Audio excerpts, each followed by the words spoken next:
বড়াইগ্রাম উপজেলায় জমিজাতির জের ধরে মারামারির অভিযোগ উঠেছে। বিস্তারিত দেখুন স্টাফ রিপোর্টার মোহাম্মদ শাহাবুল আলমের প্রতিবেদনে। নাটোরের বড়াইগ্রাম উপজেলায় প্রতাপপুর গ্রামে জমিজাতির জের ধরে মারামারির অভিযোগ উঠেছে ও থানায় অভিযোগ হয়েছে বলে জানান মোহাম্মদ হেলাল বলেন, প্রতাপপুর মৌজায় 9% ভিটা জমি পৈতৃক সূত্রে দীর্ঘদিন যাবৎ আমি ভোগ দখল করে আসছি। সবুজ আমাকে ফোন দিয়ে কামাল মোড়ে ডেকে এনে আমাকে এলো পাথারি মারপিট করেন, যাদের মধ্যে রয়েছে মোহাম্মদ কদেম আলী পিতা মৃত জসি সরকার, মোহাম্মদ সবুজ আলী পিতা মোহাম্মদ কদেম আলী, মোহাম্মদ হাবিব রহমান পিতা আহমেদ আলী মাস্টার। এ বিষয়ে এলাকার লোক সাংবাদিকদের কাছে বলেন, শান্তশিষ্ট এলাকা চাই, সুস্থ একটি বিচার চাই। বড়াইগ্রাম থানার তদন্ত অফিসার মাহবুব বলেন, অভিযোগ কপি আমরা পেয়েছি, দ্রুত সঠিক তদন্ত করে আইনের আওতায় আনব। আমার নাম হেলাল, আমার বাপের নাম ওয়াস কারিগর, আমার বাড়ি বড়াইগ্রাম থানা, রামেশাপুর পোস্ট অফিস, আমার হলে ঠিকানা প্রতাপপুর। আমার রোজার দুইটা যাতে আমার বাড়িতে একটা জমি মাপা হয়, জমি মাপার ডেট চাইছি। জমি মাপা হওয়ার পরে আমিনে কমে হাবুল্লাহ এরা ঘুরত দেয় যে সমাধানটা এদের পরে দিব, কিন্তু আমার বড় ভাই ঘর দিচ্ছে, ঘরটা দিতে পারবে, কোনো গাছগোছালি কাটতে পারবে না বা কোনো ফল ফুল পাড়তে পারবে না, এই মর্মে এটা করে আসে। তারপরে আমার বড় ভাইরা কমেদের কাছ থেকে হাবুল্লার কাছ থেকে শুনি যায় আমার কলার গাছ বা অন্য ফল ফুল পারে। আমি এসে বলাতে হাবুল্লাহ কমেদ কয়, তোমরা শান্ত, তুমি একটু ধৈর্য ধরো। তা আমি ধৈর্য ধরার পরেও গত বুধবারের দিনও আমার কলার গাছ কাটিছে বা কলার কাইন সহ কাটিছে। সে কাইনগুলো আমাকে বুঝ দেয় না যে কলার কাইন কাটিছি, এগুলো তুই লে। ইতিমধ্যে আমি এবার হাবুল্লাহ কাছে কই যে এই ঘটনা, তাহলে আপনারা কি বিচার করলেন?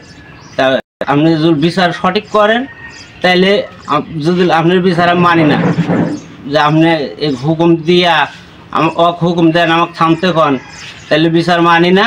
পরে ইতিমধ্যে বাইরে যায় কই আমার বড় ভাইরা আলোচনা করতেছে যে তুই দৌড় পারি কী করবো, যে হাবুল্লাকার কমে দেখ আমরা কিনে লিছি যে তুই দৌড় পাই লাভ নেই। পরে আমি একটা ভিডিও করি, ফেসবুকে ছাড়ি। এই অপরাধে সবুজ আমাকে ফোন দেয় সন্ধ্যা 7টার দিকে যে তুমি কামাল মোড়ে আসো। তো আমি কামাল মোড়ে আসার পরে আমার থেকে কোনো শোনামেলা নেই, আমাকে বেধরম পিটাইছে হাবুল্লাহ, সবুজ, কমেদ। আমার হাতে ফোন কাড়ি লিছে, পকেটে টাকা ছিল, টাকা কাড়ি লিছে। কত টাকা ছিল?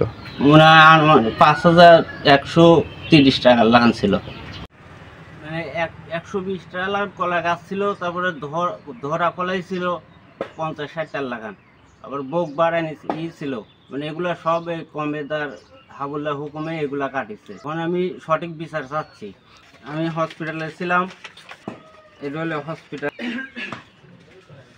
অসুস্থ, এটা হলে অভিযোগ। আমি 2বার থানাতে আমি প্রথম চিঠি করছি, থানার থেকে এসে আমাকে কাক মারছে, কিরা মারছে আসলে আমার জ্ঞান আছে, জ্ঞান সঠিক তো না।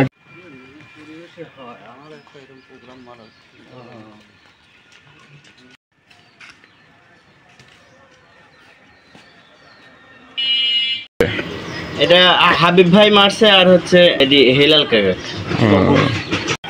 হ্যাঁ, আমার মাইট সঠিক মোল্লা তো ওর হাতে থেকে লাঠিটা নিয়েই তাকে হ্যাঁ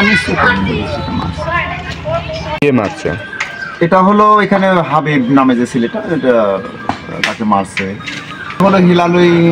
ওদের পারিবারিক একটা ইতে হলো সালিশে এরা দুজন নাকি গেছিল, যে কমের নামে যে লোকটা হাবিব গিয়েছিল, যাওয়ার পরে ওনারা বলছে একটা সালিশ করে দিয়ে আসছে। পরে এখন হেলাল মানছে কি মানে নাই, অথবা ওর ভাইরাই মানছে কি মানে নাই, এটা আমিও জানি না। পরে যেটা শুনলাম যে হেলাল নাকি মোবাইলে ছাড়ি দিয়েছে, নেটে ছাড়ি দিয়েছে যে ও বিএনপির কমেদ এবং হলো জামাতের হলো হাবিব, এরা ঘুষ খেয়ে আমার কলার গাছ নষ্ট করে দিছে, তারপরে আমার জবরদস্তি করছে। এইটুকু পরে গল্প শোনা।